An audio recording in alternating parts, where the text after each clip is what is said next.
नाशिकच्या तपोवनमधील वृक्षतोडीला सर्व स्तरांमधून विरोध होतोय आणि या वृक्षतोडी विरोधात मराठी कलाकारांनी सुद्धा विरोध दर्शवलेला आहे। अभिनेते महेश मांजरेकर यांनी विरोध दर्शवलाय। अभिनेते आणि दिग्दर्शक महेश मांजरेकरांनी हा विरोध दर्शवलाय। झाडं तोडू नका, दुसरा पर्याय निवडा असं मांजरेकरांनी म्हटलंय। झाडं आपल्या आयुष्यातली सर्वात महत्त्वाची गोष्ट आहे असं मांजरेकरांनी म्हटलेलं आहे।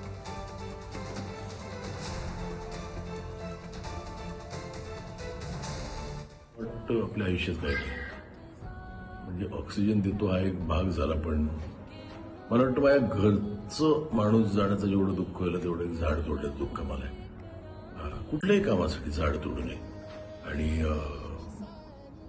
गरज असेल तर पर्यायी मार्ग निवडावा, पण